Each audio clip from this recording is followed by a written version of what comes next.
In his annual budget message to Congress, Barack Hussein Obama asked that military aid to Egypt be kept at the level of recent years, $1.3 billion a year, despite a crisis triggered by an Egyptian probe targeting American democracy activists, and despite that the politics of that country appear now to be firmly commandeered by the Muslim Brotherhood, a terrorist organization that is an avowed enemy of the United States of America and Israel.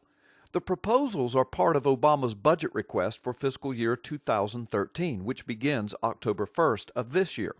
Most of the economic aid for the Arab Spring countries, $770 million, would go to establish a new, quote, Middle East and North Africa incentive fund, the president said in his budget plan.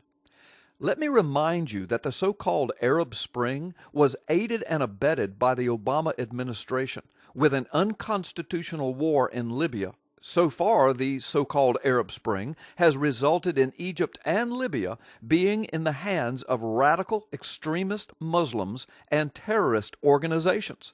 Let me also remind you that these terrorist organizations are of the Sunni Muslim branch. And let me further remind you that Obama was raised in the Kenyan and Indonesian tradition of Sunni Islam. So, almost another $1 billion of money that we don't have is not going to seal America's borders. It is not going to fix America's broken education system. It is not going towards repairing America's aging infrastructure. No. But this almost $1 billion of money that we don't have is going to Arab Spring countries who hate us, but just happen to be governed by Sunni Islam, the tradition of the man in the White House. Please remember in upcoming elections, a president's natural-born status matters. That's why it is in the Constitution, and that's why the Founding Fathers put it there. And remember that a president's faith matters, because it often goes to his worldview and the direct way in which he governs. Here is another prime example.